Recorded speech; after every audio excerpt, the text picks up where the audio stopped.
Assalamualaikum warahmatullahi wabarakatuh. Shalom, Om Swastiastu, Namo Buddhaya. Good afternoon and welcome to FPCI Chapter UE World in the Snap webinar edition with the theme of examining the South China Sea Island dispute. Will Indonesia be affected? First of all, let us bring our praise to the Almighty God for His blessings and guidance so that we can gather in this event. My name is Evelyn Chovanka-Bandi from the Research and Analysis Division of FPCI Chapter UE Board of 2020, and who will be acting as the Master of Ceremony of today's event.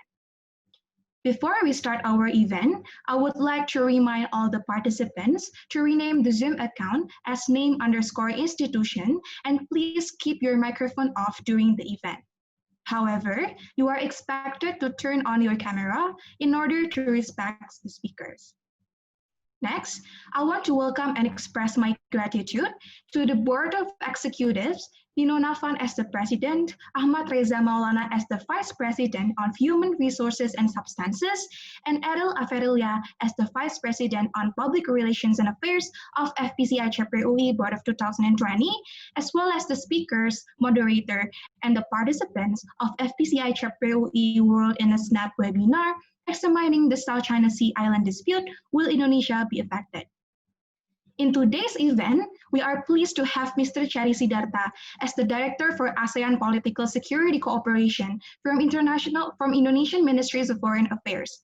And then secondly, we have Professor Hikmahanto Juwana as the Senior Professor of International Law at the Faculty of Law, Universitas Indonesia, and Dr. Jayan Chong as the Associate Professor of Political Science at the National University of Singapore, as the speakers of today's webinar, who will be delivering many insights about the South China Sea dispute and its impact towards Indonesia's foreign policy. And we are also have Mbak Aisyah Rashidila Kusuma Sumantri from the International Relations Department of Universitas Indonesia as the moderator for this webinar.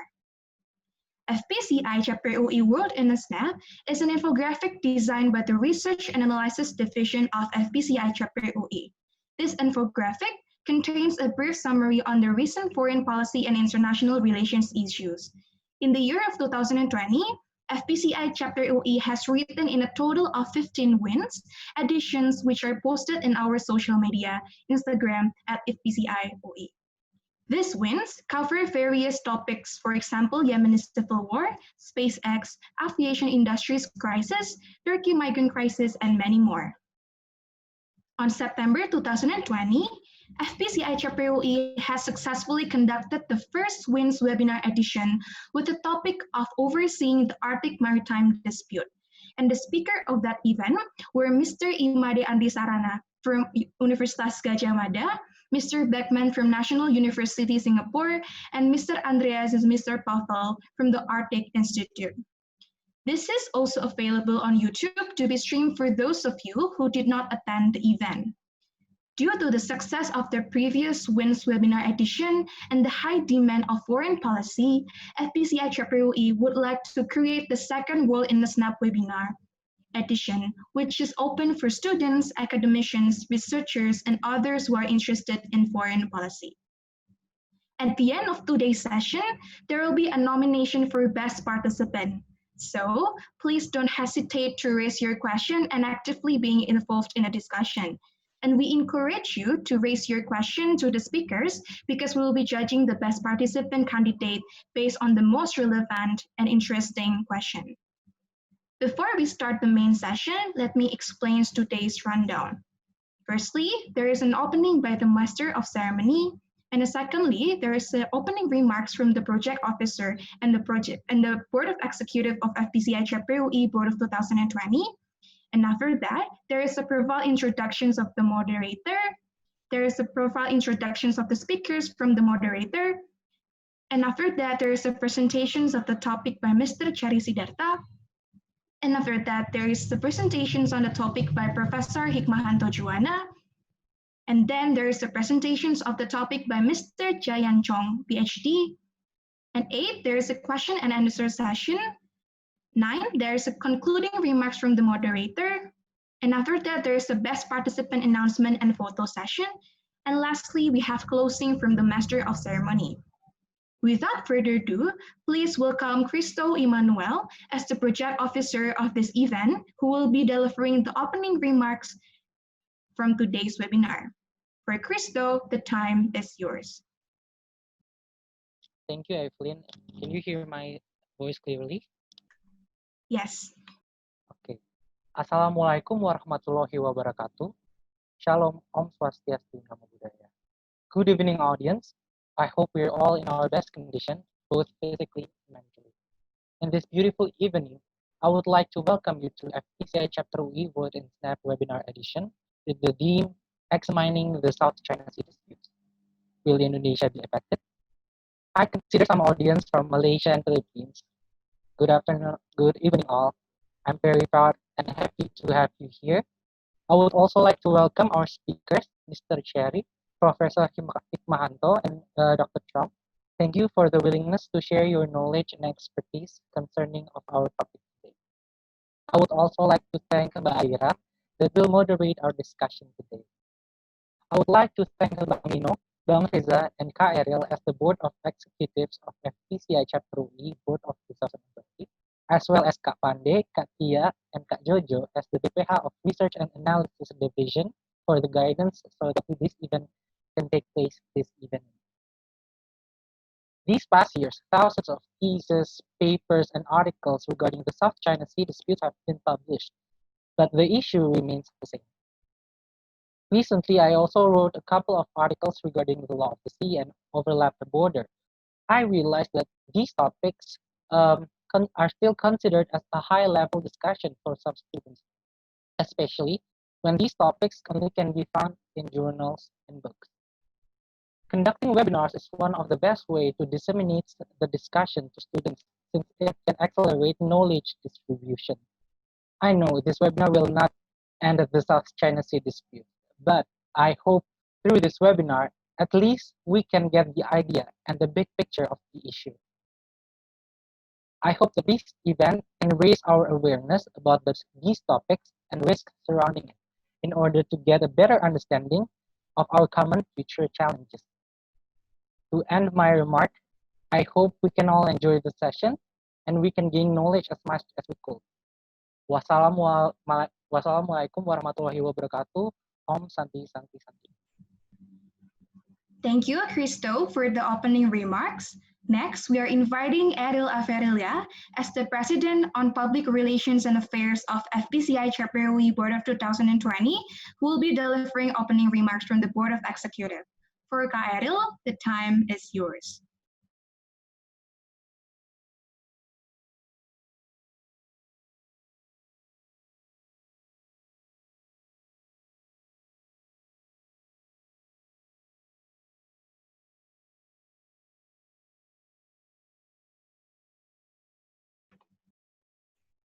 Dear Kak Eril, your voice is still muted. Thank you.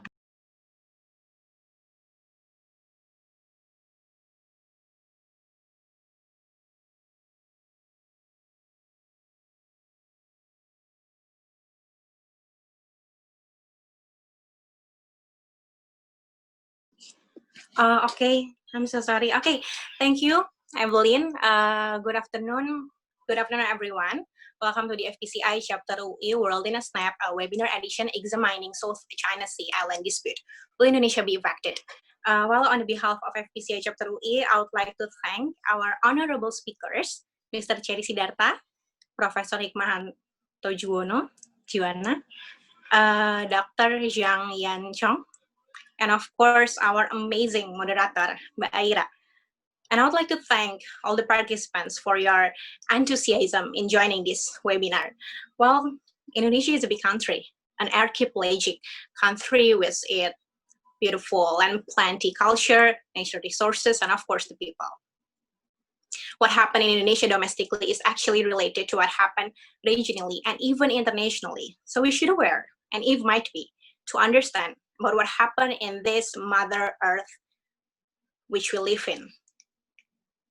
Such international issues like global pandemic, the climate change, the globalizations, and this theme, the South China Sea Island dispute, to happen in this world. So what we as a student, as a citizen, as a human will do for our country and for our world, for the peace of humanity. Hopefully, this FPCI chapter UI, World in a Snap webinar edition, would be a good platform for all of us to discuss our ideas, our insight, our opinions, and get more understanding about what happened about South China Sea Island dispute and how Indonesia's situation is. We should encourage ourselves to be a better person, to get more knowledge. What really matters is not what happened around us, but how we respond to every single challenges in life. Thank you. Thank you, Kairel, for the opening remarks. Next, I would like to introduce our moderator for today's event. Our discussion today will be moderated by Mbak Aisyah Rashidillah Kusuma Sumantri, Bachelor of Social Science, Master of Science, who is currently being the lecturer and researcher at the International Relations Department, Universitas Indonesia. Mbak Aisyah received her bachelor degree on international relations from Universitas Indonesia before she embarked for her postgraduate studies on global security at the University of Glasgow. Her researches at Universitas Indonesia are currently focused on the subject of peace and conflict studies, human rights, and asymmetric warfare. Some of her notable publications, including Indonesian Hedging Strategy in the South China Sea, which was published by Global Journey on International Politics, and The Christchurch Shooting and Definitional Problem of Terrorism, which was published by the Modern Diplomacy of European Union. Throughout her academic career, Mbak Aisyah is actively engaged in research-based community development projects that aim to empower communities across Indonesia. Without further ado, please welcome Mbak Aisyah Rashidillah Kusuma Sumantri as the moderator of today's event. Mbak Aisyah, the time is yours.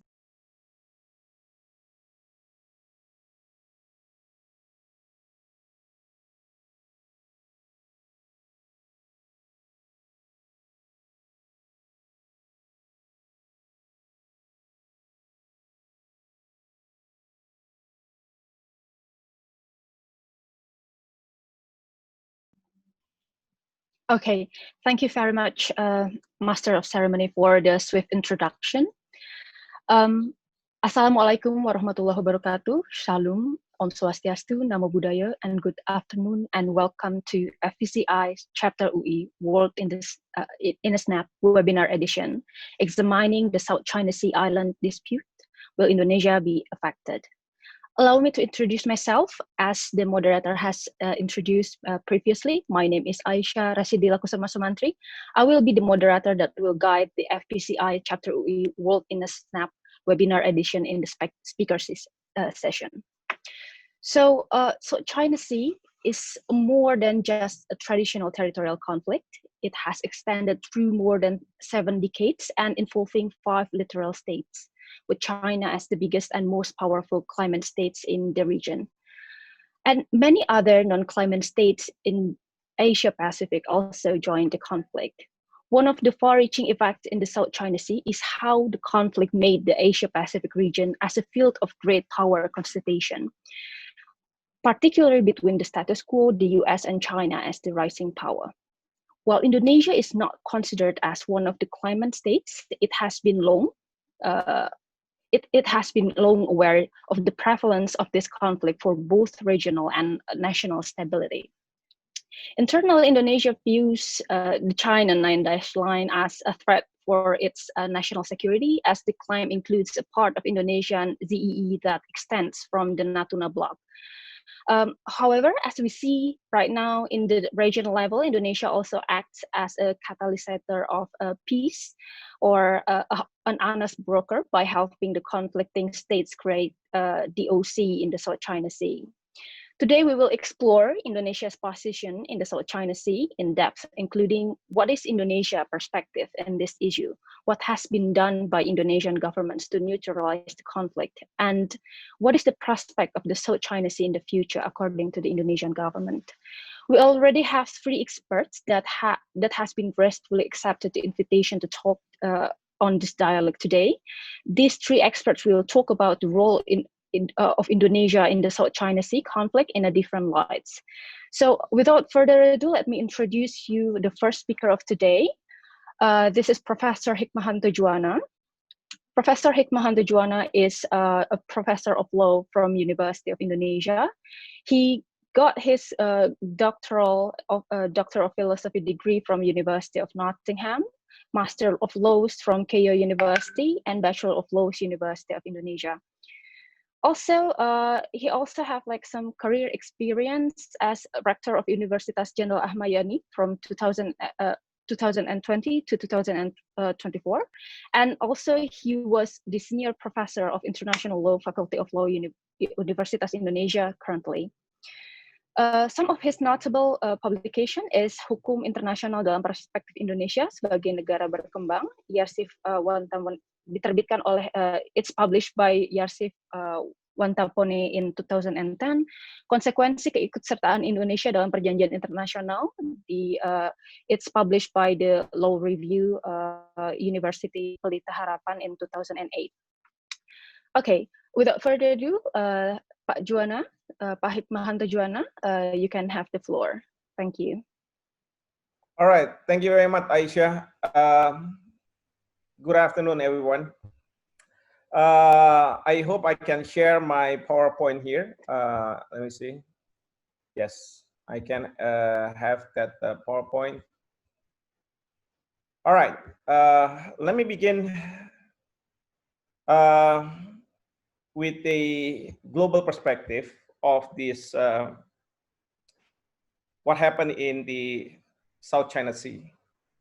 First of all, there are 4 issues that we must note that is occurring currently in the South China Sea. First, it is about the territorial dispute, the sovereignty issue. Of course, you have countries like China, Vietnam, Malaysia, Brunei, and the Philippines. Indonesia is not included. But when we say China, of course, there's this People's Republic of China, and of course, Republic of China. Why I mentioned Republic of China, which is now in Taiwan, because it was the nationalist government of China, Republic of China, who declared that China has a traditional claim. They refer it as to the traditional fishing ground, which now we understood it as the 9-dash line. Second issue. Well, second issue is about freedom of navigations. If you look at the location of the South China Sea, this is a very important and a lifeline for international trade.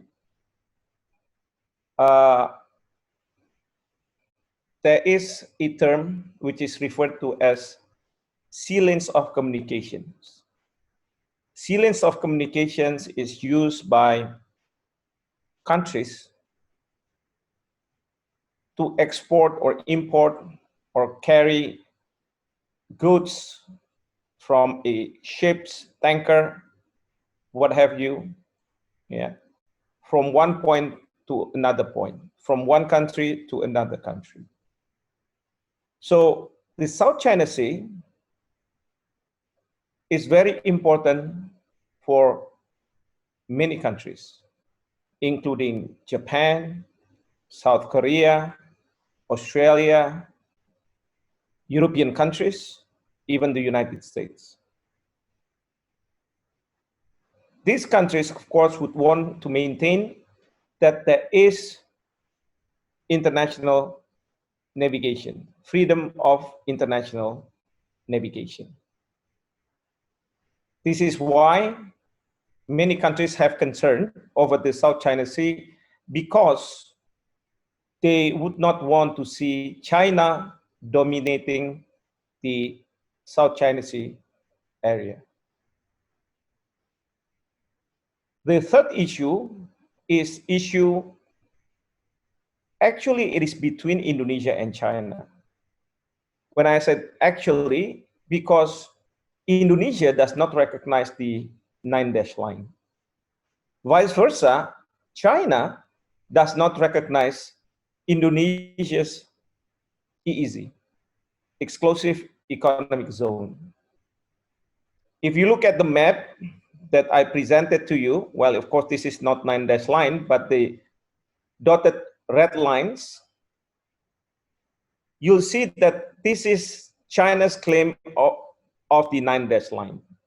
And then you'll see the Pulau Natuna, but then the blue line, it is not the territorial sea. Let me emphasize that. It is not the territorial sea of Indonesia.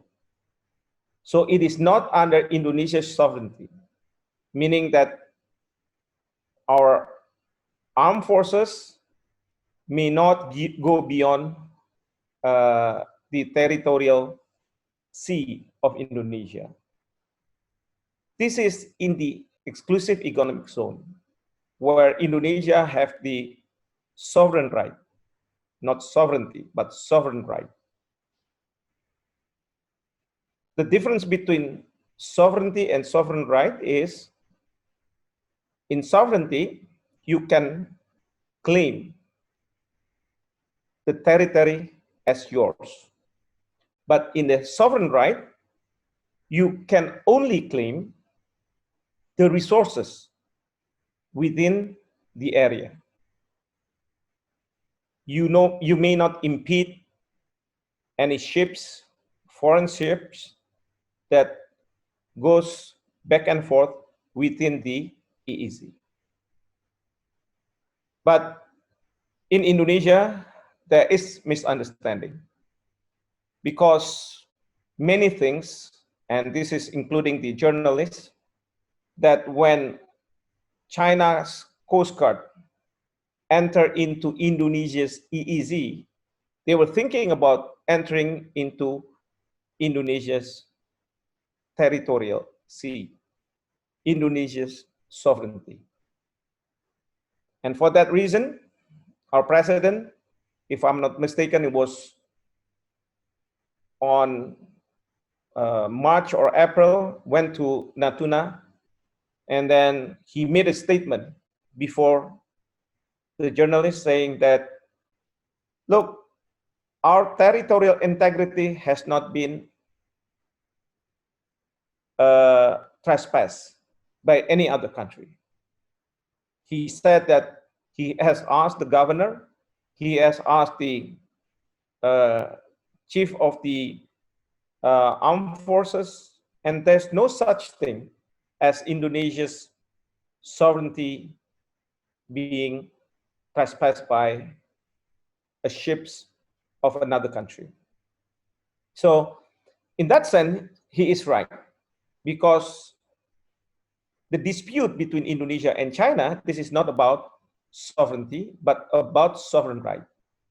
But let me reiterate that Indonesia does not recognize the 9-dash line. Why? Because former Foreign Minister Ali Alatas sent a letter to his counterpart in China. And then in that letter, he asked what China means on this 9-dash line. And there's no reply. China replied, although not in writing, but orally, that China respects Indonesia's sovereignty. This is very tactful of China, because yes, we don't have any problem with sovereignty in Natuna, in the island of Natuna. But we do have problem with the sovereign right within the, what we refer now as the North Natuna, Natuna Utara. So in any case, we do not recognize. And if there are fishermen from China entering into our EEZ and taking fish, we always said that Indonesia accused of these ships of doing illegal fishing in our EEZ. So this is to say that Indonesia does not recognize the 9-dash line. But vice versa, China also does not recognize Indonesia's claim of easy. This means that we will never settle this dispute, you know, even if there's going to be an aftermath of this world. We will never going to settle this dispute. And China probably will be aggressively going to this area, and because they have to claim this traditional fishing ground. If not, then the government of China will be punished by their people. And you have to remember, China have 1.3 billion population. And of course, they have to think about the area that they need to claim, including the issue, the first issue that I mentioned. It is because not only as a matter of dignity of China, but it is more a matter of China wanting to secure the resources in the South China Sea. Lastly, of course, you may understand that the dispute concern, the issues concerns with the hegemony that has been a concern of the United States, because the US does not want to see China becoming an hegemony in the South China Sea. So let me see, when was that? If I'm not mistaken, was it in August that the US ships, Navy went to the South China Sea and then do exercise. And then it was replied as well by China, where China also do the same. Even China uses the live ammunition. Okay, so this is the map showing the claim by China, the 9-dash line. If you can see this, 1, 2, 3, 4, 5, 6, 7, 8, and 9, right? The 9-dash line, and then if you look at the Vietnam, it overlap with Vietnam's sovereignty. Whereas with Indonesia, this is the Natuna Sea.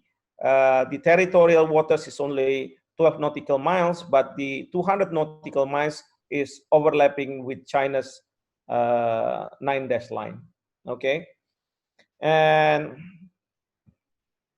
the next slide is, well, of course, China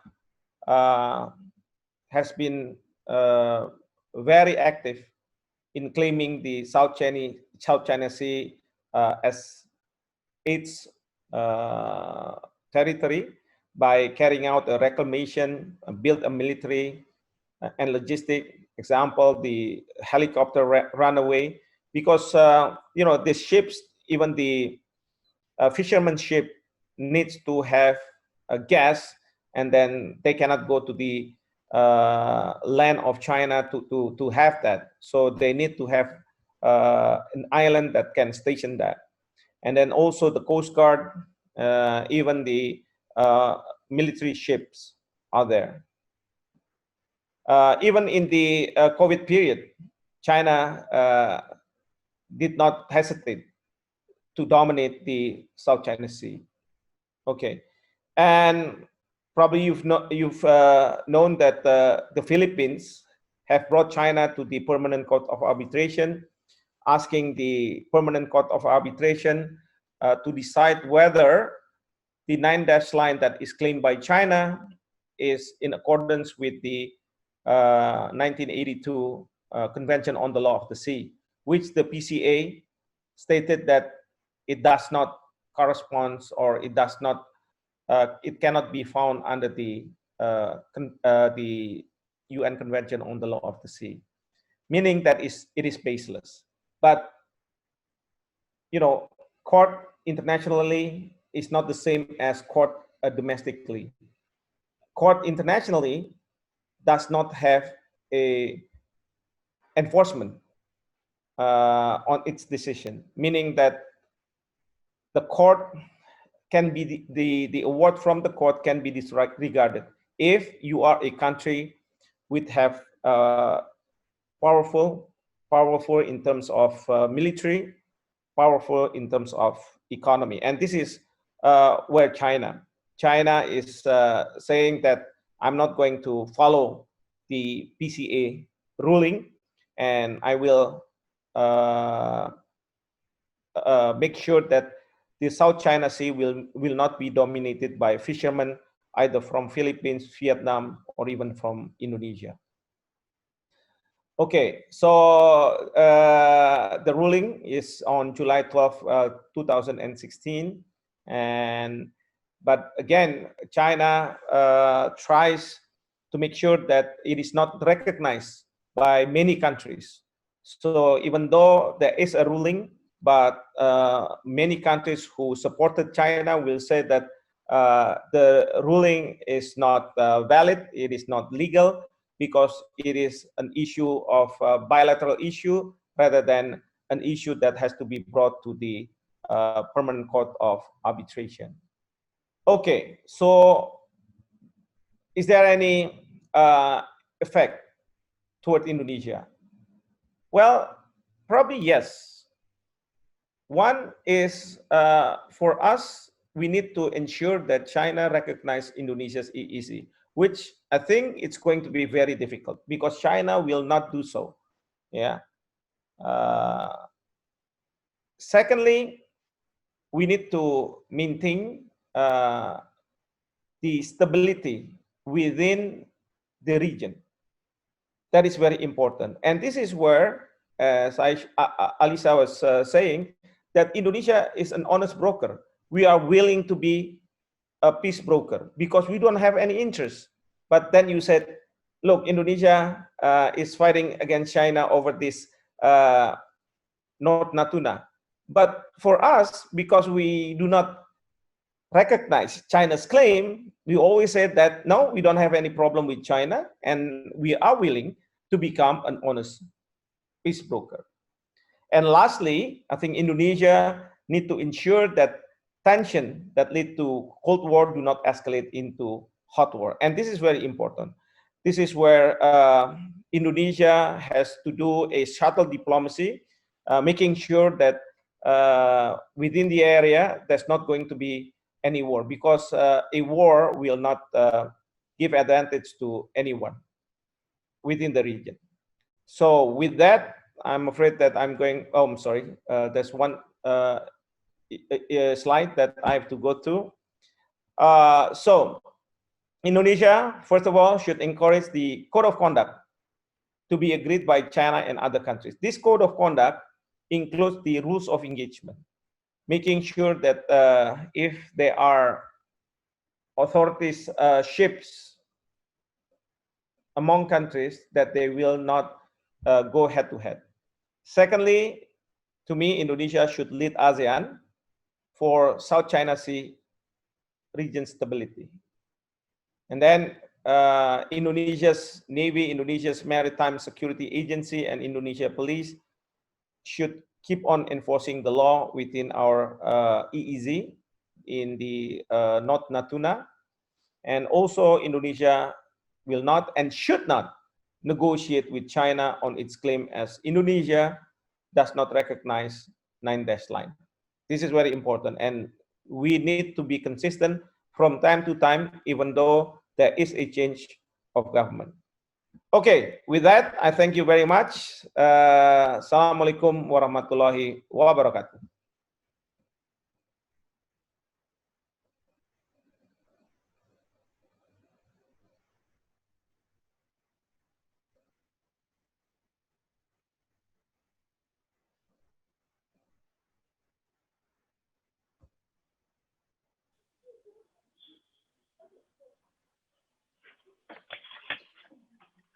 All right. Thank you very much, Professor Hikmahanto, for your comprehensive presentation. This is quite interesting. So there are like several points that I can get from your presentation. The first one being the South China Sea is actually bigger than only a territorial control. It includes the aspect of freedom of navigation that affects many countries, including external powers such as the US, India, and also Australia. Also, Indonesia should be consistent in its position as an honest broker or the bringer of peace in the Asia-Pacific region, especially considering the conflict of South China Sea. And we see that Indonesia has a lot of track record in conducting and formulating a code of conduct for the littoral states of the South China Sea. Okay, thank you very much, Prof. Hikmahanto, for your presentation. Next, we have the next speaker. Thank you. Our next speaker is Mr. Faisal Cherry Sidharta, ASOS MSE. He got his Master of Science from Universitas Indonesia and Bachelor of Social Science from Universitas Indonesia. And he has a very extensive experience in Indonesian diplomacy, as he is the diplomat from the Ministry of Foreign Affairs, Republic of Indonesia. He is currently the Director for ASEAN Political Security Cooperation, Indonesian Ministry of Foreign Affairs from September 2019 to the present. He is also the Deputy Director for Combating Transnational Crime, Directorate of International Security and Disarmament, Indonesian Ministry of Foreign Affairs from 2009 to the present. Without further ado, Pak Cherry, you are welcome to the stage. Thank you, Aisha, our moderator today. I'd like to recognize Professor Hikmahanto and also our other speaker for today, Dr. Yan Chong. And also I would like to recognize our host, Cristo Emmanuel, as the chair of the FPCI chapter, Universitas Indonesia. First of all, I would like to thank for the invitation to speak on a very important issue for all of us, which is the issue of South China Sea. My presentation is not going to be accompanied by a very many slides. I will only show one slide, which is the timeline of the development of the issue of South China Sea within the framework of ASEAN. My presentation will be divided into two main sections. One is on the issue itself, the dispute in the South China Sea, and then later on I will go into the Indonesia's position in the South China Sea. Okay, I will now discuss about the dispute in the South China Sea in the framework of the ASEAN cooperation.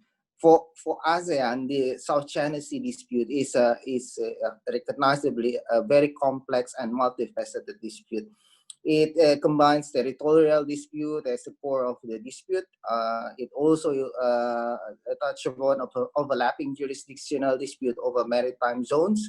And also it deals with rights and interests, including freedom of navigation, overflight, fisheries, natural resources, maritime security and safety, etc.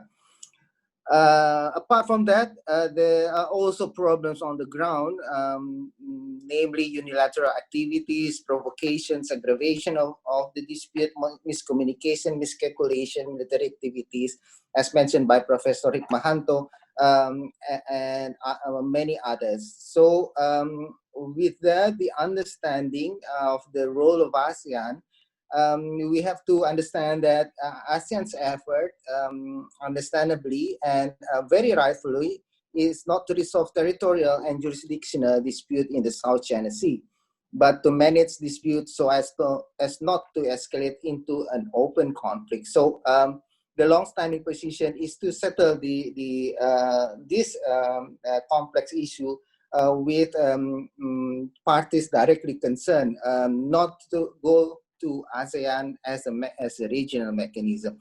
So in that case, what ASEAN has been doing is to promote favorable conditions for a peaceful and durable settlement of dispute through the implementation of DOC, which I will later explain in the timeline. And then second, we always emphasize on maintaining and promoting peace, security, stability, safety, freedom of navigation in and overflight above the South China Sea. it is reflected in the various, you know, if you can check almost all relevant ASEAN documents, when they talk about South China Sea, we emphasize this point on the promoting and maintaining peace, security, stability, safety, freedom of navigation in and overflight over the South China Sea. The latest one I can quote is the joint communique of the 53rd AMM ASEAN Foreign Ministers meeting last month in paragraph 94. And another point for ASEAN when we view this issue collectively is to be respectful to the fundamental importance of amity and cooperation and the principles of sovereignty, non-interference, and consensus. So this is what we've been referring to as the ASEAN way. So even when we look at the South China Sea, the ASEAN way remains the key principle to deal with the issue. So, and with regard to the ASEAN way, that's why we promote dialogue and diplomacy. If I can now move on to the timeline as now shown on the screen. So the issue of South China Sea begins, as far as our record concerned, in 1992. There was a dispute between China and Vietnam over oil exploration activities near Vanguard Bank. And then ASEAN adopted the 1992 ASEAN Declaration on the South China Sea. Moving ahead, to fast forward several years, after several incidents, namely, for example, in 1995, China occupied Mischief Reefs, and then there was an attempt to agree on a non-legally binding COC, which failed. And then the Philippines, it was actually the Philippines who came up with the idea of a code conduct. But however, if we fast forward to 2002, after the failed attempt to agree on a non-legally binding COC, ASEAN and China agreed on a declaration of conduct, DOC. So this is a first so-called milestone document in ASEAN's effort to deal with the issue of South China Sea. The content of the declaration of conduct is actually again not to resolve dispute, but to build trust and confidence, respect for and commitment to the freedom of navigation and in and overflight over, resolve the territorial and jurisdictional dispute by peaceful means and without resorting to the threat or use of force, through friendly consultation and negotiations by sovereign states directly concerned, exercise self-restraint in the conduct of activities that would complicate or escalate disputes and affect peace and stability, and then explore and undertake cooperative activities. So these are what we call the creation of a confidence building measure and creation of an environment conducive for negotiations among the parties directly concerned to happen. That's the main content of the DOC. I should mention the paragraph 10 of the DOC, that ASEAN and China agreed to work towards the eventual adoption of the COC in the South China Sea. That's also an important and the issue that since then has been a sticking point that everyone is waiting for. Even up until now, the COC has materialized, but so the idea of the COC itself has started in 2002. If we can move forward to 2013, that was when the Philippines initiated arbitral tribunal according to Annex 7 of UNCLOS against China. This milestone in the issue also gave a different momentum to the how ASEAN and China try to manage the situation in the South China Sea. The effect is, of course, in 2016, there was a special ASEAN-China Foreign Ministers meeting in Kunming, China. And during that meeting, ASEAN and China failed to issue a joint press statement and recourse to media statement. Why? Because, of course, obviously, ASEAN would like to highlight the arbitral tribunal issue and the award, but then again, China didn't want that to be reflected, and unfortunately, among ASEAN member states, there was no solid position on that, so we failed to come up with a joint press statement on the issue of South China Sea. And then, as we all know, the FPCI award, again, it happened in 2016 in favor of the Philippines. And that gave actually, even though it was controversial on China's part, but it gave a momentum for another development, which is the start of the negotiation on the COC. After 2016, in the 2017, the framework of COC was adopted by ASEAN and China during the 14th SOM senior official meeting on the declaration of conduct in the South China Sea in China. And then the COC framework that was agreed includes, so I could just briefly list the elements. Includes preamble, general provisions, basic undertakings, which is duty to cooperate, promotion of practical maritime cooperation, self-restraint, promotion of trust and confidence, and other undertaking, and finally final clauses. So with that framework agreed in 2017, in 2018, the negotiation started in earnest. In 2018. We came up with what the so-called single draft negotiating text. It was adopted during the 15th ASEAN-China senior officials meeting again in China on the 27th June of 2018. And then afterwards, in 2019, the first reading concluded in Penang, Malaysia. What is meant by first reading? First reading meant that we have a text, and then everyone give inputs to the text. So it's just a listing of everyone's input on the text. So currently the text is very not really, I should say, yet coherent.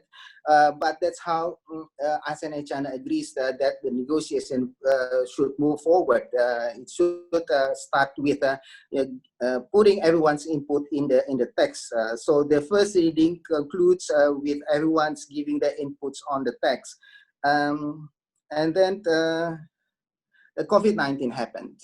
So this year, unfortunately, we haven't been able to really start negotiation on the COC, because we should have started the second reading of the COC, but due to COVID-19, and admittedly, it's very difficult for everyone to conduct negotiations over video conference. So and due to the sensitivity of the issue, everyone agreed that negotiations on the COC should be conducted physically, not through virtual, through video conference. That's the situation. But everyone agrees in many ASEAN meetings that we should move ahead with the negotiation on the COC. But the issue is how we should move ahead with the negotiations, taking into account the pandemic situation, which is now occurring in the region. That's a big challenge for all of us. And I think on the negotiation, I should leave it like that. Probably later on during the discussions, we can go into not in depth, but a little bit more in detail on the negotiations itself. But anyway, the COC aims to prevent incidents, managing incidents should they occur, and creating a favorable environment for the peaceful settlements of disputes. That's what everyone agreed, that this is going to be what the COC is about. It's about preventing incidents, managing incidents should they occur, and creating favorable environment for the peaceful settlement of disputes. That's in brief what the South China Sea issue is dealt with, how South China Sea issue is dealt with within the framework of ASEAN. If I can now go into the second part of my presentation, which is to go into Indonesia's position. So as Professor Hikmahanto mentioned, there are several points that I took note, and I fully agree with his view. There are at least some points that I have to highlight, which is, first of all, Indonesia remains a non-claimant in the territorial dispute over maritime features in the South China Sea. Admittedly, there are overlapping claims on EEZ with several ASEAN member states, but in general, with regard to maritime features in the South China Sea, Indonesia is non-claimant state. That's the basic Indonesia's position. And then a second one is the full compliance to international law, particularly UNCLOS 1982. This is a very key document for Indonesia. If you can search in various ASEAN documents and Indonesia's interventions in various fora within ASEAN as well as in the United Nations, this is the key document that what Indonesia sees the issue of the settlement of the issue of South China Sea should be within the framework of UNCLOS. What do we mean by that? We mean by using UNCLOS, we see that it will support peaceful resolution of dispute, including a dispute settlement mechanism provided by international law, such as the arbitral tribunal in the Annex 7 of UNCLOS. And then we say that UNCLOS is the legal basis for maritime delimitation that includes maritime entitlements, sovereign rights, jurisdiction, and legitimate interests over maritime zones. And then further, we emphasize that the basic position is that all activities at sea, that includes the South China Sea, must be in accordance with UNCLOS. And then going into the disputed, the so-called disputed islands, Indonesia's position is that Indonesia does not take its side on the ownership of the feature, on the dispute of ownership of the feature. It should be settled by parties directly concerned. And with regard to our own exclusive economic zone, there is no maritime features in Spratly Islands are entitled to an exclusive economic zone or continental shelf of its own. So it would not overlap with Indonesian EEZ or continental shelf. So our position is on the feature in the Spratly Islands. We see that none of the features merit the exclusive economic zone or continental shelf of its own. So there is no overlap with regard to anyone who claims claims ownership of the maritime features in the Spratly Islands. And then we are not bound, Indonesia is not bound by any claims made in contravention to international law, particularly UNCLOS. We make this point particularly vis-a-vis China's claim, namely the 9-dash line. We see that it lacks international legal basis and is tantamount to upset UNCLOS. And with regard to historic rights that China may have had to the living and non-living resources, they were superseded by the limits of the maritime zones provided by UNCLOS. No legal reasoning under international law, particularly UNCLOS, to conduct negotiations on maritime boundaries delimitation with China or on any other matters pertaining to maritime rights or interest claims. So that's, I think, in line with Professor Hikmahanto presentation, that there is no reason for us to start negotiations because we don't see any reason under international law to start negotiations directly with regard to maritime boundaries delimitation with China. And then on the COC, Indonesia's position is that it has to be consistent with international law, particularly UNCLOS. And with that COC, we see that it is a useful tool to maintain peace and stability through ASEAN, an ASEAN mechanism. So in short, what is Indonesia's perspective on this issue of South China Sea dispute? There are three dimensions of managing situation in the South China Sea. First, if it concerns territorial and jurisdictional dispute, it should be settled by China and the claimant states. Second, on the issue of implementation of DOC, it should include all ASEAN member states and China. Then, if it concerns regional peace and stability, it should concern ASEAN, China, and international community. And within these three dimensions, the overarching principles, or rather, overarching document should be the UNCLOS 1982. So that's how Indonesia sees and how we base our positions vis-a-vis the situation in the South China Sea. And then going to the question of our discussion today, will Indonesia be affected by the dispute? The short answer is yes, of course, but how?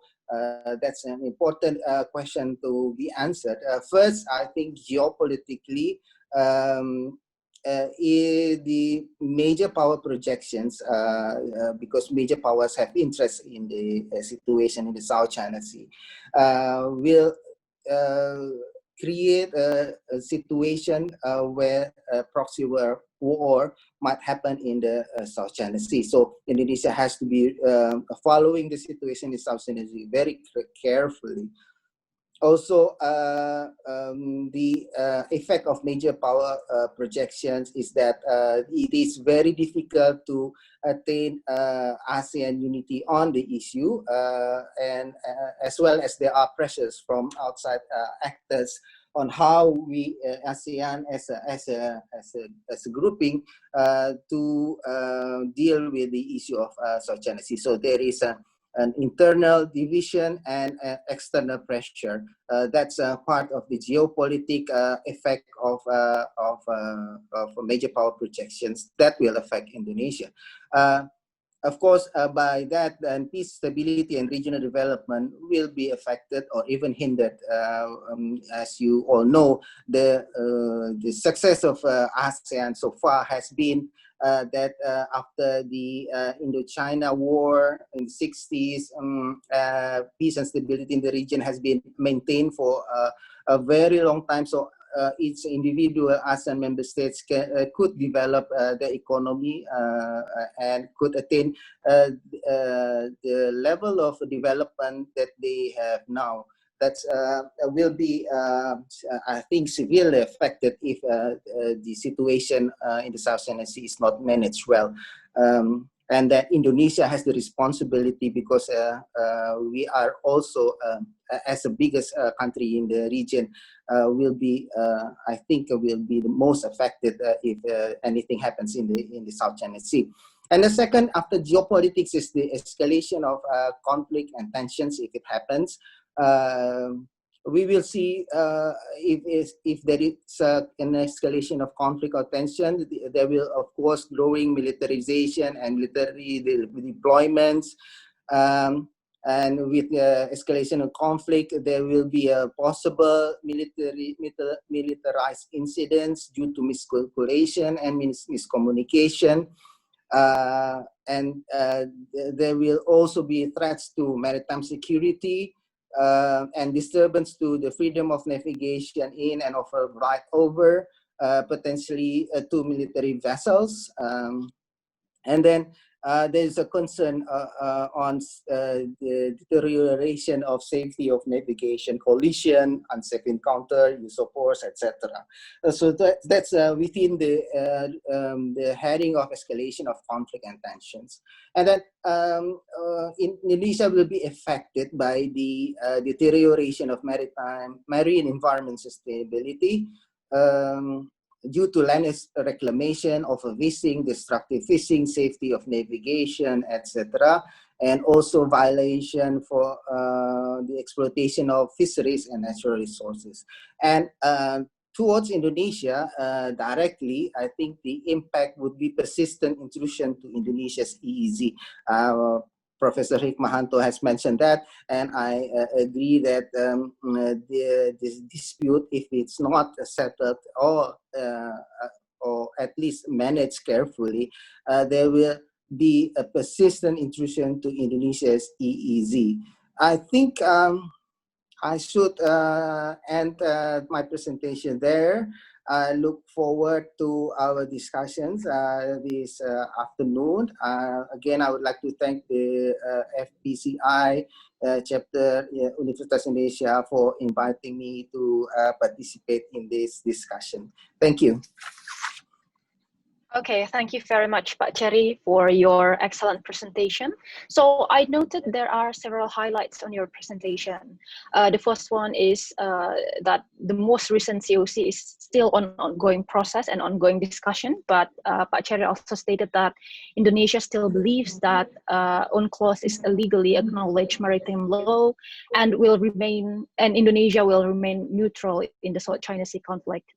Also, even though ASEAN has a problem to find a solid voice regarding the South China Sea, since many of the member states bring up their national interest on the forums, ASEAN has played a great role in the South China Sea conflict, particularly in building the COC and DOC.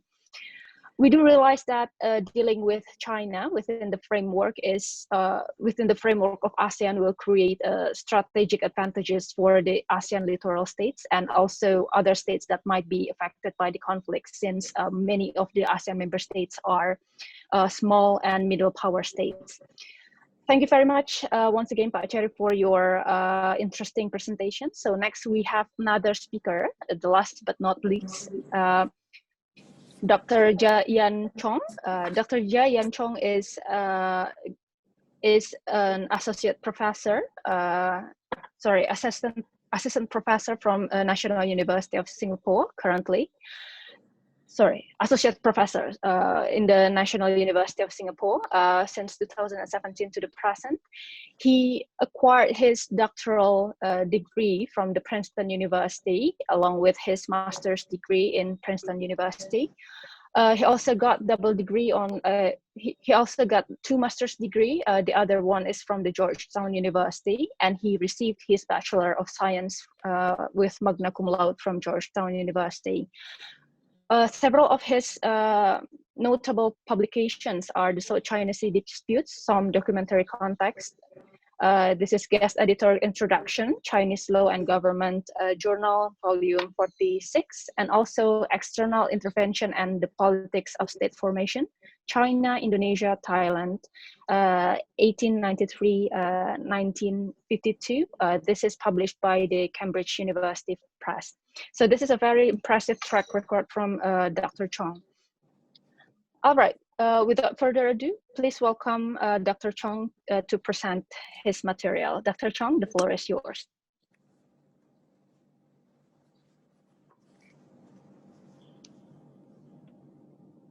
Okay, thank you very much. Selamat petang. Terima kasih banyak FPCI UI pada undangan untuk berbicara di webinar ini. Right, so what I will do, To begin, I have to say that my comments here are my own. I do not represent the National University of Singapore, the Ministry of Education in Singapore, or any other entity except myself. So I'd like to thank the first two speakers for really setting up things so well for me, because I think what I'll talk about actually dovetails quite well. I'm going to go into a little bit about some of what's at stake and some of the risks that we face in ASEAN, in Southeast Asia, with regard to the South China Sea disputes, and how this has, I would argue, quite a direct impact on our friends in Indonesia. So without further ado, let me share my screen really quickly. One moment. Okay. Give me a second, please.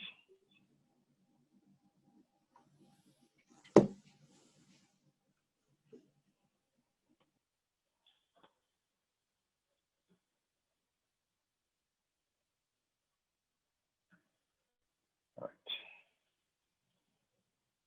Hold on, let me just, okay, I got this.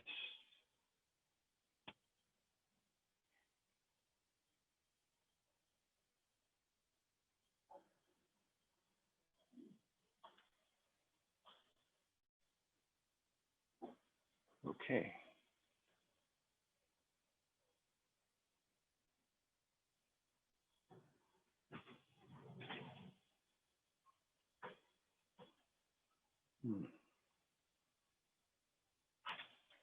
All right. All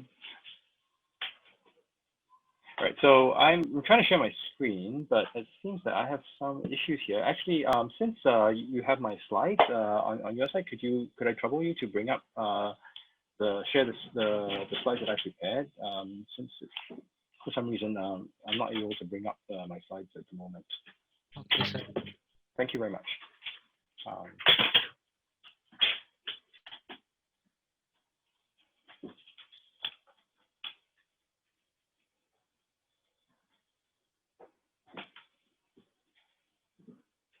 Okay, so as to bring up the slides, what I will do is start off on what I have to say. I think well, when I look at the South China Sea issue, there are two main sort of points.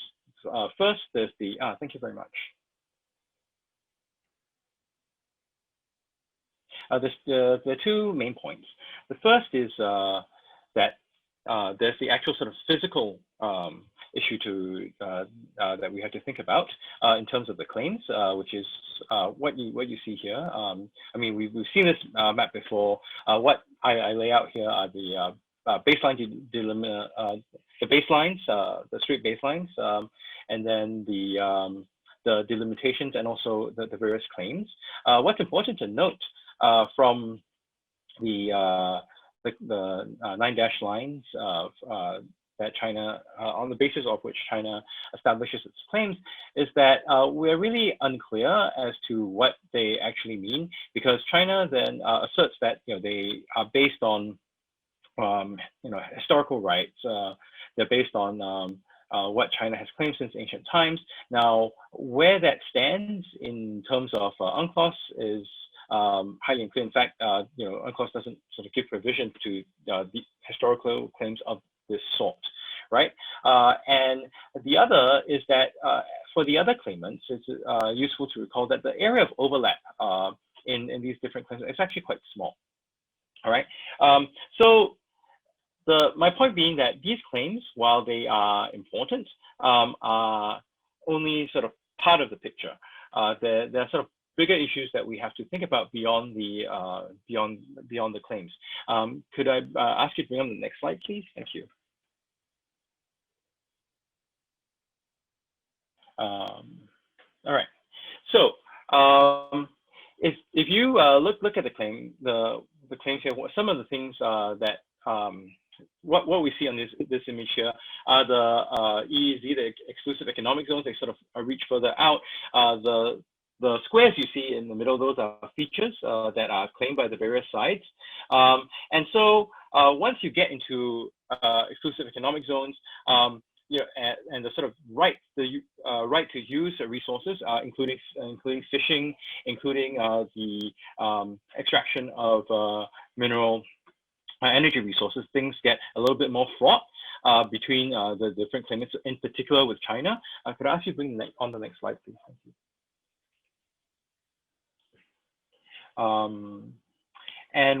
And so when you look at energy reserves, this is something that has been of issue. It has been sort of part of the dispute, right? Who gets the right to exploit? Because one of the things that China will claim is that any development that should have a some right of veto in deciding what other actors can and cannot do. So you've seen efforts by, say, Vietnam to explore. They've contracted firms to explore, and these efforts have been disrupted by Chinese maritime militia, by Chinese Coast Guard. So that suggests then that if we sort of move one layer above the issue of straight claims, this issue of who gets to use what's under the sea becomes an issue. Next slide, please. But I mean, this I'm sure many of you are quite familiar with. There are other issues that we should pay attention to. For instance, fishing. This was raised earlier, and fishing has. I mean, there are several issues that touch on fishing in the South China Sea. One is obviously who gets to fish and how much they fish.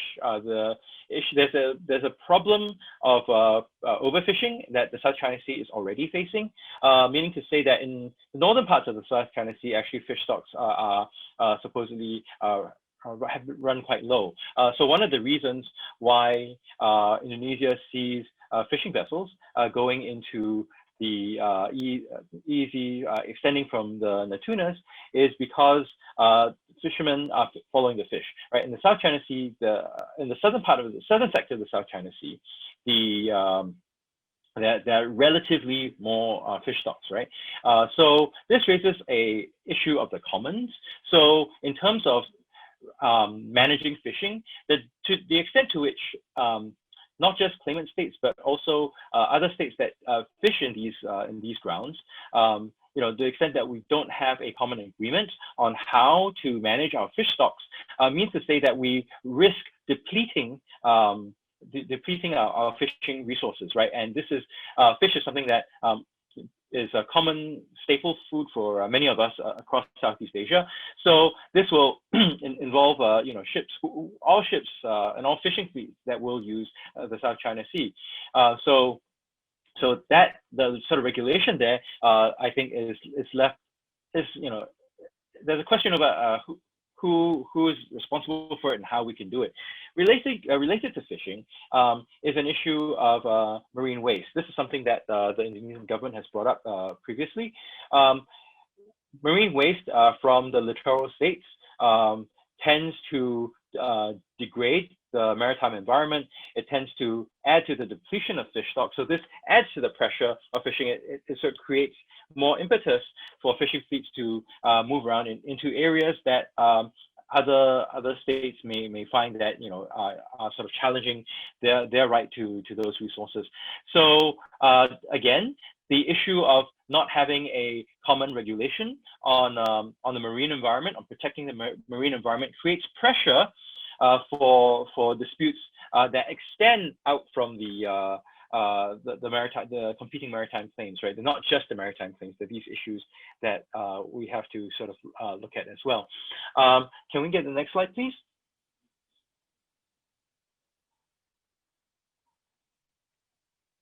Thank you.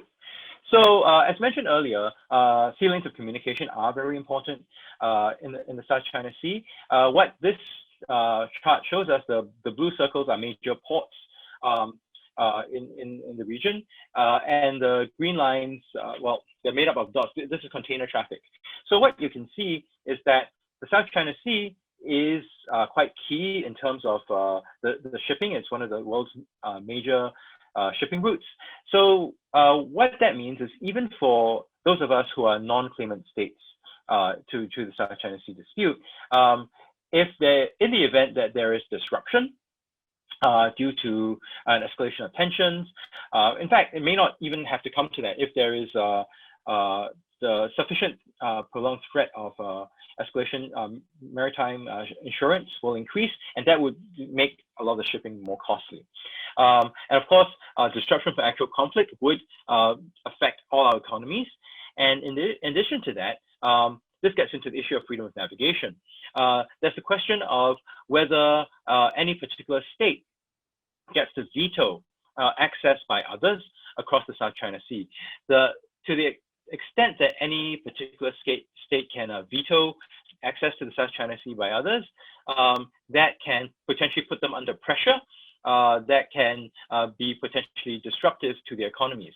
So, in this regard, Indonesia, even though it is not a sort of direct claim, this issue of the EEZ, but not a direct claimant to the South China Sea, its own trade, including its export of energy to Northeast Asia, so not just China, but Taiwan, Japan, Korea, and beyond, can potentially be affected by what goes on in the South China Sea. Can I get the next slide, please? Thank you.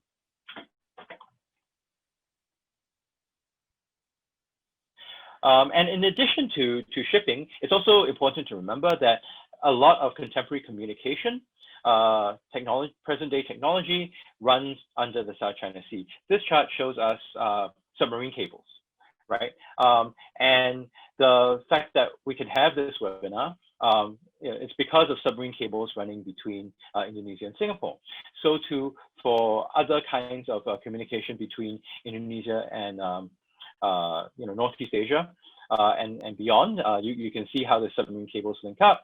The South China Sea, is an area where if there's an ability of any single actor to deny access, that can potentially mean the tapping into communications of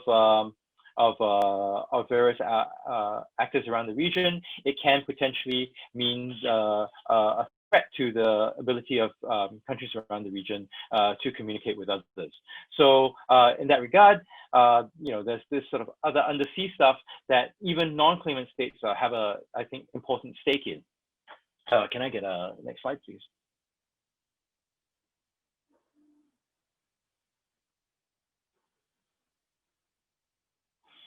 Okay, and when I talk about the ability to affect access, one of the things with the artificial features that the PRC has made on the in the South China Sea is that it allows them to project force, allows them to be in a position to potentially disrupt access by other actors. So what you see with this is the range of radar. We know that there are radar on these artificial features, but also missile ranges, aircraft ranges that China can potentially employ from positions in the South China Sea. So in this regard, it's an open question as to the degree to which if China is is able, perhaps already able, to put many of us in Southeast Asia in a position where we're more directly facing pressure from Beijing. Okay, so that's the side of the South China Sea that I'd like to raise and to offer to you to think about. There's also the question of politics. Actually, can you move to the next slide, please? Thank you. Right, so some of you might find this next. It's the same as the previous one. It's just that this one is in Bahasa Melayu, so some of you might prefer to read this. What I'd like to move on to then is the issue of politics. So the South China Sea issue has been a major one for ASEAN over the past several years, perhaps decade and a half. Now, it's important because I like to extend what Mr. Faisal Shari Sidharta had mentioned earlier, which is the divisions within ASEAN. One of the issues that we've seen the South China Sea bring up are the fissures and the cleavages within ASEAN, because not all ASEAN states see the disputes as equally important. There are clearly disputants, right, for whom the disputes are a direct of direct concern. There are states that are interested. There are use states. So Singapore, Malaysia, for instance, we use these waters, and all the stuff that I mentioned earlier. So what happens matters for us, but there are also states for which they matter less. So think about perhaps Myanmar, Laos, Cambodia. And why these differences matter is because ASEAN, as you all well know, has to work in consensus. So if these other actors, if some of these actors within ASEAN, some ASEAN members, are not, on the same, if different ASEAN members are on different pages in terms of how far they wish to push on the South China Sea issues, then it's hard for, firstly, ASEAN to get any agreement because this becomes a erosion of consensus, and the lowest common denominator that we get may serve some of us less well. And at the same time, for those states whom South China Sea issues perhaps matter less, they may be willing to throw or trade their support for other kinds of benefits or exchange of other kinds of benefits with other actors like China. So in such an instance, we may get sort of more stasis within ASEAN. So arguably, the lack of a joint statement in 2012 in Cambodia, that was arguably driven by sort of Chinese efforts to coax Cambodia to sort of put ASEAN in a position where we couldn't quite agree. So what this means is to say that the sort of nexus between external and domestic pressure within ASEAN over the South China Sea issue may get us to see more stasis and more paralysis within ASEAN, right? And this becomes an issue because if we believe that ASEAN centrality is important, not just for Southeast Asia, but also for the various other kinds of frameworks that put ASEAN in the middle. Say, if you think about ADMM, for instance, and a whole range of other kinds of ASEAN-centric models. Well, that sort of stasis that outside actors can inject into the grouping can mean that there may be centrality without movement, and for all of us in Southeast Asia, we may all end up being served less well by the organization than might otherwise or should otherwise be the case. And the sort of last point that I'd like to leave off on is this idea of the code of conduct, which in principle, I agree, is absolutely essential to set up rules of the road, ways of managing behavior, rules of managing relations with each other in a way that is minimally disruptive.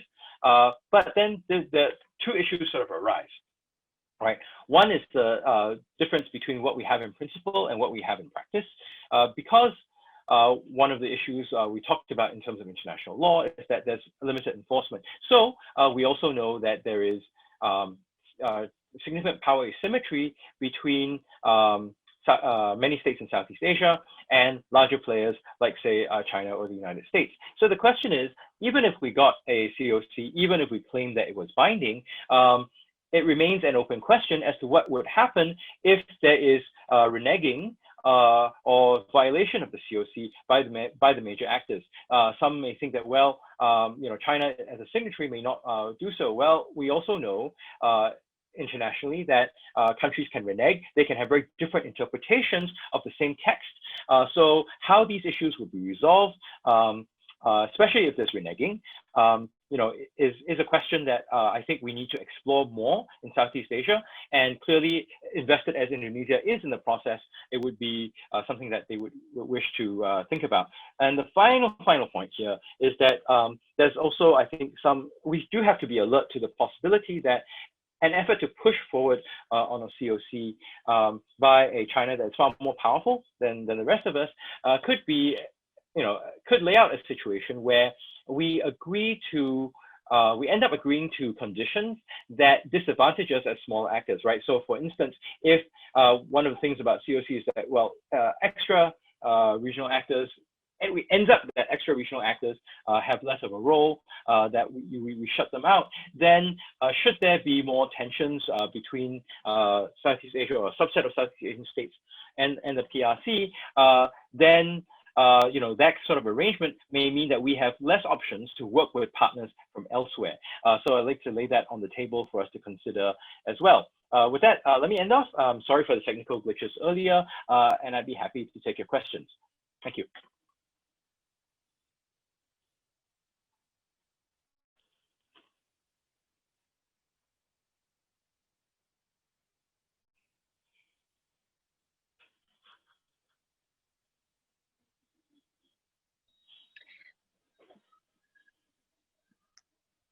Thank you very much, Dr. Chong, for your interesting presentation. So if I can conclude your presentation, there are 3 points regarding the South China Sea conflicts and Indonesia's role in it.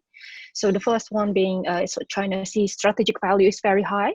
Aside from what is previously mentioned by Professor Hikmahanto Juwana, regarding the freedom of navigation, there are also the issue of extractive industries, including fishing, mineral, oil, and gas reserve that is located in that area. And the conflict will actually decide who can utilize the resources in the South China Sea. Also, China's power projection is centered in the South China Sea, and many of its offensive range weapon is far-reaching many ASEAN member states, including Indonesia, and we have to be ready to actually deal with that. And Dr. Chong also mentioned the point of dealing with China in the framework of ASEAN to gain more strategic advantage. Even though there is a split of domestic and external nexus, the centrality of ASEAN can be a key aspect in dealing with the major external power, especially in pushing forward the agenda of COC. Okay, thank you very much, Dr. Chong, for your very interesting presentation. I think at this point, we have received a lot of insights from our presenters, and we will move on to the question and answer sessions. But before we open the questions to the public audience, I would like to ask a question to all of the speakers here today. So my questions is, there are some criticism from some scholars of security studies regarding the decision of the US under President Trump from bailing out of TPP and initiating another cooperation, the Indo-Pacific, through quadrilateral alliance. Some say that it is solidifying the escalation of the conflict in the South China Sea, and it is actually recognizing the 9-dash line as a global threat. So what do you think about this? And also, will this affect Indonesia policy in the South China Sea in the future? Probably we will invite Pak Cherry to answer this question first. Pak Cherry, the floor is yours. Thank you, Aisha. That's a very interesting question. The Quad, I think, should be viewed in the within the framework of a larger geopolitical and geostrategic development that has grown in importance recently, namely the Indo-Pacific region.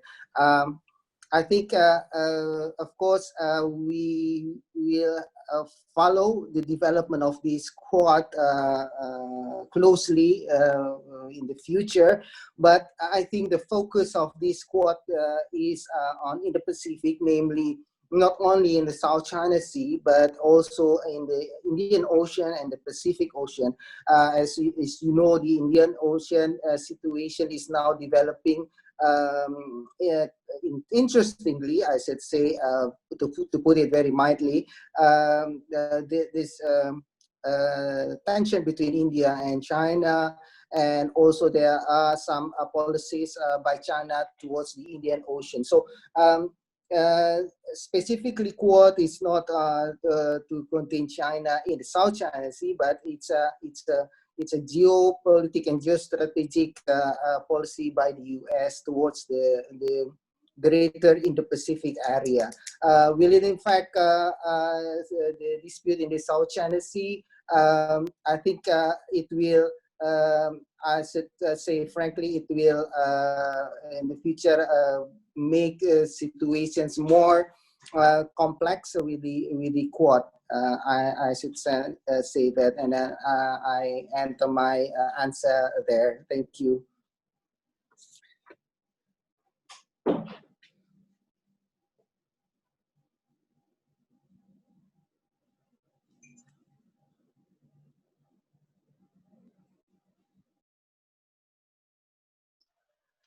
All right, thank you very much, Pak Cherry, for your comprehensive answer. So probably still the same question. Probably I would like to invite Dr. Chong to answer the question. Okay, sure. So I think what the Quad does is that it basically is sort of strategic coordination between primarily the US and its partners in what it calls the Indo-Pacific. Now, sure, I mean, it means more actors, it means potentially more participation, but maybe a way to sort of dilute the sort of very strong influence of the PRC in the region. However, I would say that the Quad itself is, as a sort of strategic initiative, is insufficient. One of the things that the TPP did in the past was to give an economic element. So, you know, that gives reason for cooperation beyond just the strategic, the sort of geopolitical and the sort of competitive. Now, you know, on its own, the Quad, I think, okay, fewer actors allows for better coordination, but the degree to which it is attractive enough to other actors in the region to participate, especially if the sort of counter to that is to sort of is other opportunities that things like the Belt and Road offers, then that may mute some of the effects of and perhaps complicate some of the effects that the Quad may create. So I mean, I think in an ideal world, you know, there should be sort of more multilateral participation on multiple areas, from the economic to the strategic. But you know, just on its own, the Quad has some strategic value, but it can also sort of drive up greater competition between the US and China.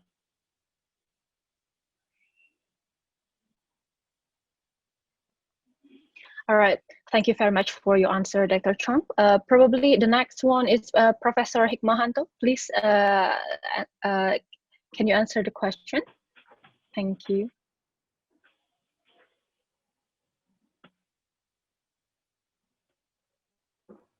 Well, Aisha, I don't have the answer right now because my focus was not on that issue. So sorry. All right, thank you very much. So thank you very much for your answers regarding the questions of like what is Quad do and what is the strategic role of Quad in the region will affect the South China Sea dispute in the area. However, since there are already lots of questions that enter the Zoom and from YouTube, we would like to ask the speakers regarding the questions. So there are specific questions regarding like the COVID-19 pandemic and the conflict of the South China Sea. For example, this one is by Nugi. The question is, do you think the stability of the South China Sea become less or more important for trade between countries, especially the ASEAN region? And this is also mentioned by Azini Sukma. Should Indonesia increase its annual defense budget to prepare for unwanted conflicts with other claimant parties? Especially currently, we see that China continues to increase its military budget in the South China Sea to demonstrate its dominance. So there is two questions regarding like the COVID-19 pandemics and should Indonesia increase its military budget? Probably we will begin the Q&A session with those two questions. I will, okay, probably for this questions, probably Prof. Hikmahanto Juwana could answer the questions.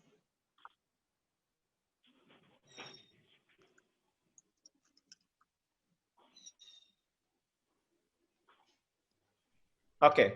All right, then. Thank you very much.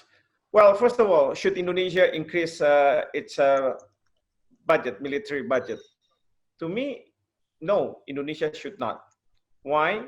because if it's in regard with the North Natuna, probably not, because again, as I mentioned, this is not about the territorial sea of Indonesia. There's no issue on territorial sea of Indonesia.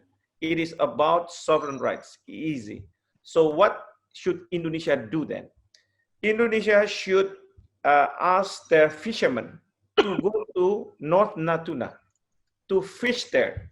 That is very, very important, because what we are claiming is EEZ, meaning that we are claiming on the natural resources. Yes, we are claiming on the fish, on the water column, but also we are also claiming the continental shelf, right? So this is very important. So it is not about issue where Indonesia has to go to war. That is not the case, right? Indonesia should ask their fishermen, should ask the companies who are going to exploit the resources, the gas in the North Natuna. Yes, they should do that. Secondly, they should spend more money for the ships owned by Bakamla. Yeah, Bakamla or the KKP, they need to have that. And then what can the Bakamla do if they are in the EEZ? Of course, they will not, cannot ask the Chinese Coast Guard to go away. Why? Because it's a high seas. The EEZ belongs to the high seas. It's not belongs to the territorial sea. That is something everyone need to understand, okay? So if you look at the YouTube, where the Bakamla are asking that the Chinese Coast Guard is entering into our EEZ, that is wrong. That is wrong. They cannot ask the Chinese Coast Guard to go away. Why? Because it is in the high seas. Okay, what should they do? They should take care of the fishermen, the Chinese fishermen who are illegally fishing in our EEZ, right? But if the two ships, the Chinese Coast Guard and then the Indonesian Coast Guard, the Bakamla, are head to head, then they cannot do anything. If one of them will return, it is not because they are afraid of each other. No, it is because their gas has, ended. So they have to go back to their,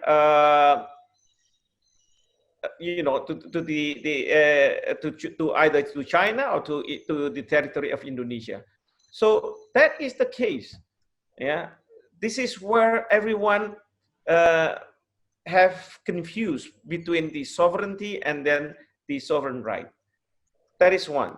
Secondly, if we're going to increase our military budget, the question is for what purpose? We are not going to have an arms race within the region. Are we going to have an arms race against China? Probably we cannot do that, right? If the US would want to make more of their armed forces in the South China Sea, so be it. Yeah, because Trump, Michael Pompeo would want the United States to dominate in the South China Sea. But we, as a country, Indonesia, because we want to have peace within the region, what we should do is try to mediate these two powers so that the region will not become a place where as if they are fighting each other. Yeah. So this is a very important message that we need to send to these two countries. So that's my take on the second issue. I don't have the answer for the first issue. Aisha. Okay, thank you very much, Prof. Juwana, for your answer. Regarding the first question, probably I will read again the questions regarding what is the prospect of the South China Sea and what is the COVID-19 has to do with it, and how will it actually involve? Will it impact the trade during the pandemic? Will the South China Sea during the pandemic impacting the economics and the trade in Southeast Asia? Probably we will offer these questions to Dr. Chong. Sure.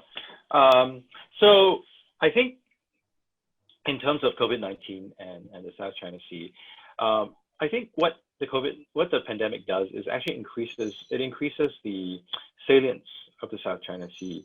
Now, you know, for all the Southeast Asian countries, we trade significantly with China, but even more so, we trade significantly with each other. So how that trade happens a lot of the time, if you're not on mainland Southeast Asia, is by the maritime route. Insofar as the pandemic will have a major effect on dampening and pulling down economic growth, then being able to get trade going for all our economies is probably going to be quite important. Now, that means to say that access to the South China Sea will be important. The need to prevent disruption to that kind of access, to that kind of exchange is probably going to be heightened because of the pandemic. Now, with the sort of prospects of, you know, what's going on with the South China Sea, I think unfortunately what the pandemic has done is also to heighten differences between China and the US. I mean, it adds to the tension that had already existed pre-pandemic. And it seems that both major political parties in the US have decided that they want to have a more, have decided that, you know, they view China with a harder light. So in that respect, while those of us in Southeast Asia would like to sort of move in between, perhaps Indonesia is a bit different because you're far bigger than everybody else. But I think one of the things with Southeast Asia is, you know, we said that we don't want to choose sides. What this practically means for different Southeast Asian states has been different, but they all predicate on this assumption that there's an overlap in US and Chinese interests, right? So there's enough space for us to maneuver. Now, the degree to which that space between the US and China is decreasing because of their rising tensions, then the ability to not choose sides, the range of options we have has decreased, and the potential risk for not, you know, for sort of trying to stay in between has possibly increased as well, because there's the potential then that, you know, not siding with one or the other can mean that either Beijing or Washington, or perhaps both, start seeing Southeast Asia, including the South China Sea, as an area for contention, right? So that can actually create more pressure and more complications for us. And just on a point about military budgets, I think it's important to recognize that a lot of what's going on in the South China Sea is also not military, right? There's issues of fishery, there's issues of the environment. These don't necessarily dovetail with what military capabilities can do.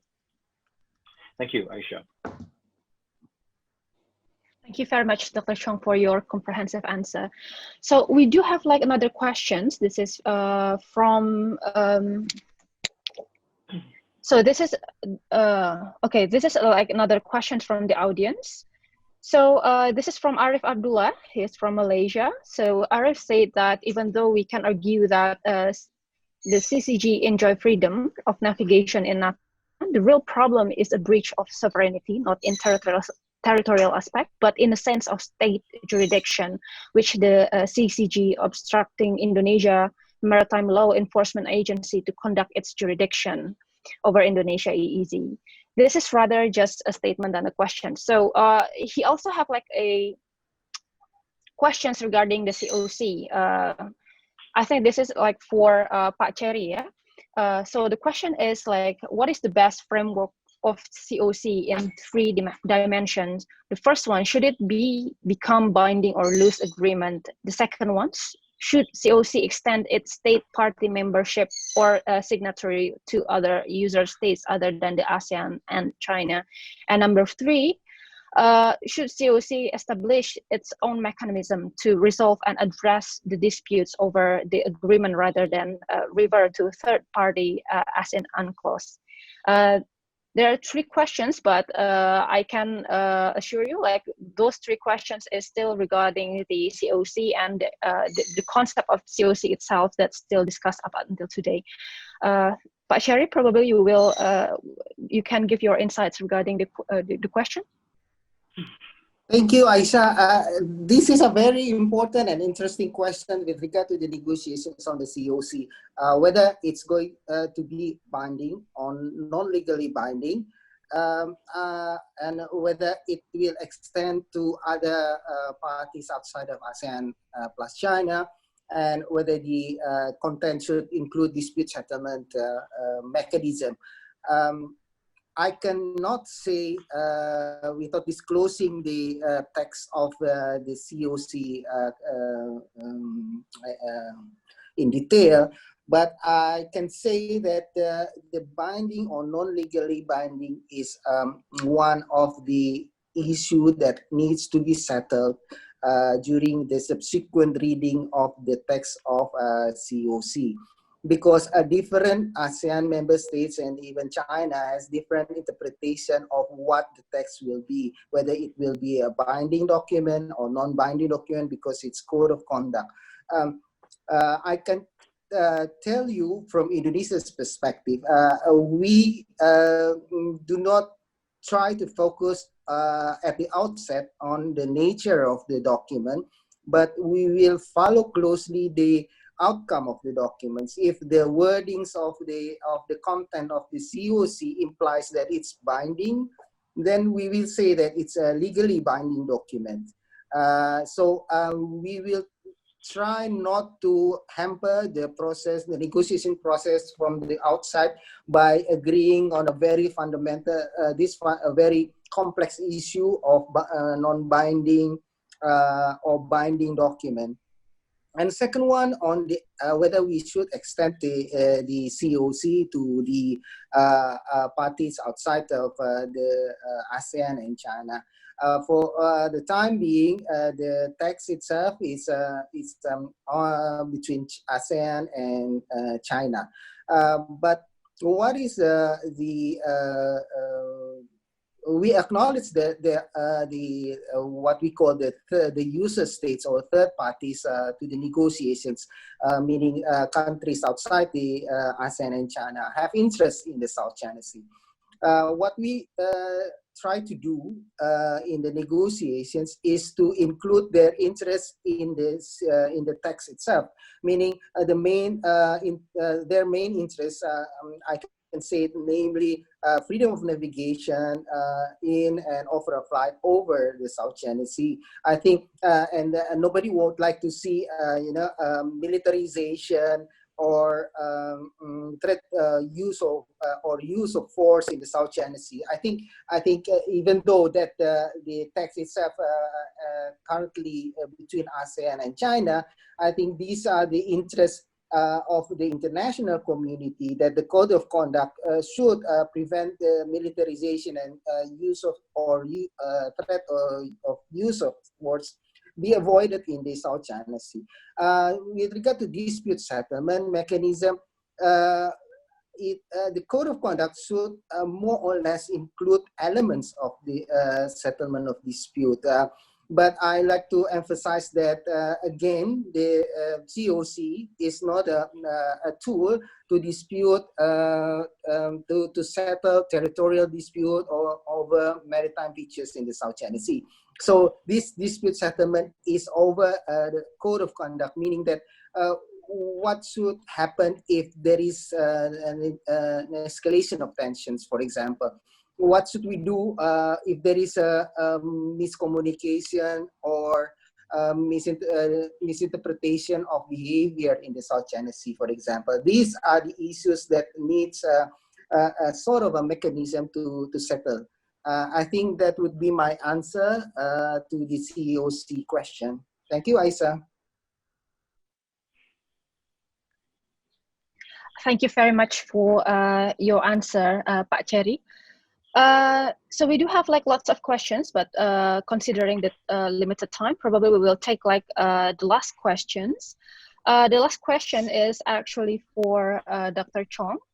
So, Dr. Chong, is there any connection between the South China Sea dispute and Indonesian effort to realign flight information region from Singapore?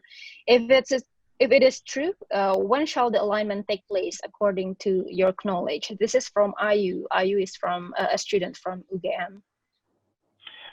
So as far as I know, the flight information region, who takes control of it when, that has very little direct bearing on the South China Sea dispute, in the sense that whoever takes charge of the flight information system, flight information region, that has nothing to do with the sort of underlying element of what's going on in terms of the territorial disputes, the use and access to different resources in the region.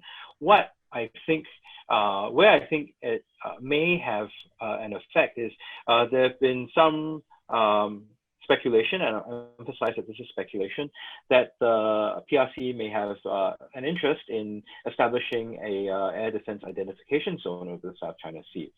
Now, in a way that's similar to the air defense identification zone that they established in the East China Sea, which I think goes above sort of common practice by requiring aircraft not just approaching China, but passing through the region, the ADIS to give prior alert.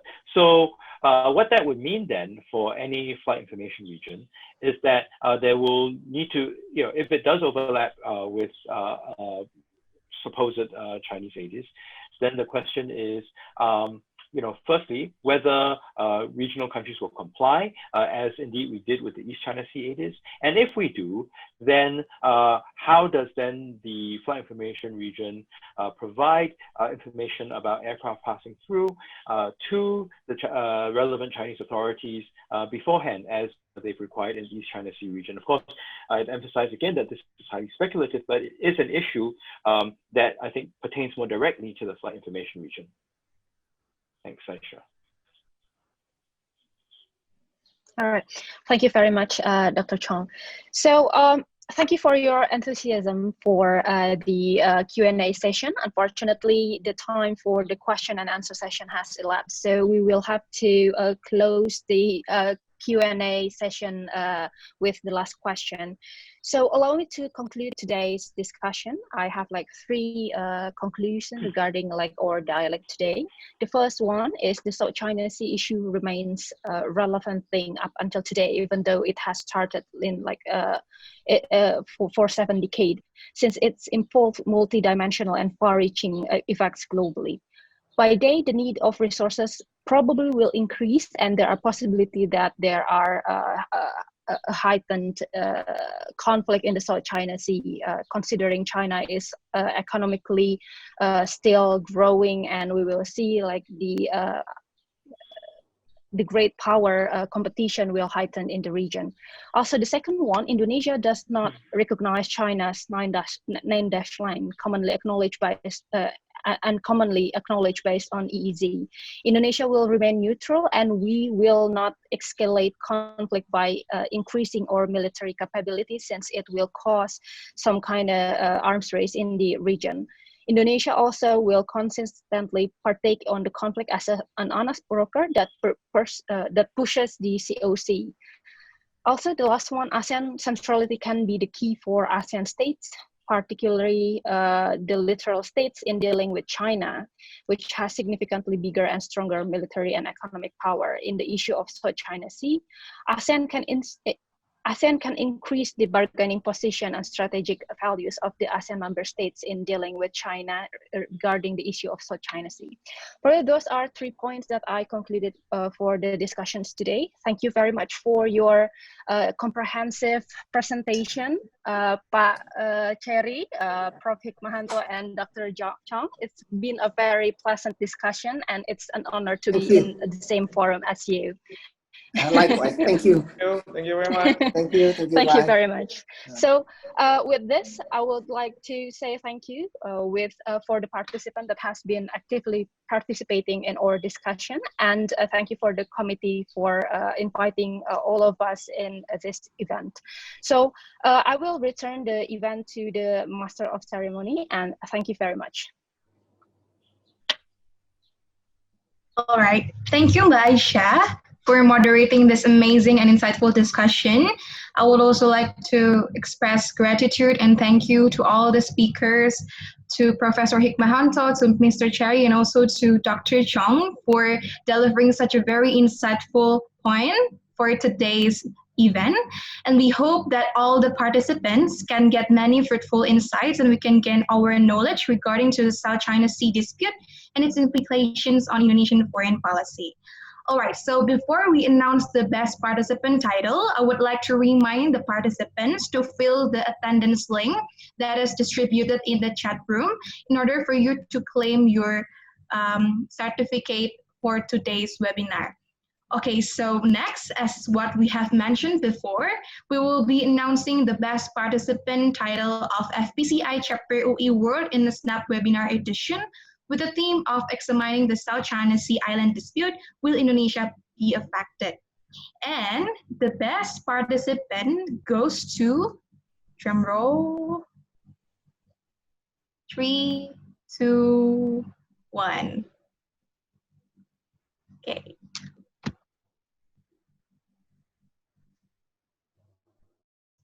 Okay, the committee. Congratulations to Yani Sukma from Universitas Nasional for snatching the best participant title in today's webinar. Thank you, Zaini, for the great question and for actively being involved in today's discussion. And I would like to remind the Zaini questions was regarding the ASEAN-China COC mechanism and the possibility and also the implications of Indonesia strengthening the military and security frameworks.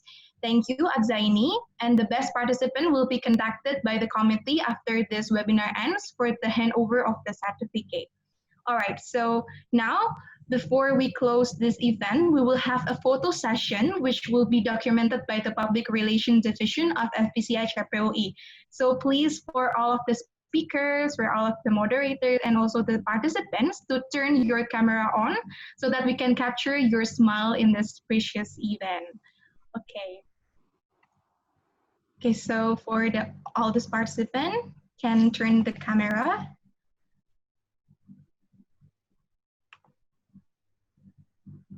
All right. Okay, so is the Public Relations Division already here?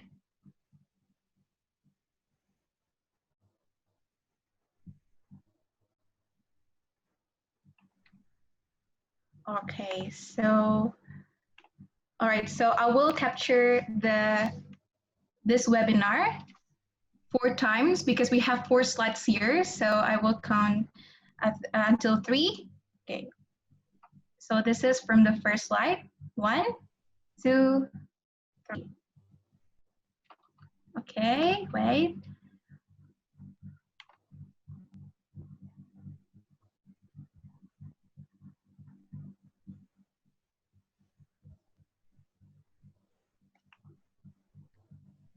Okay, for the second slide.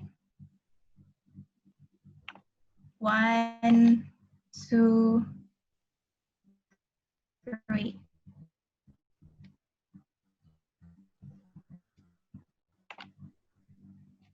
All right, for the third slides, right?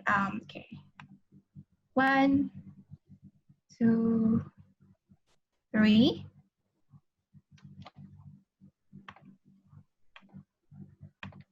All right, for the last slide. 1, 2, 3.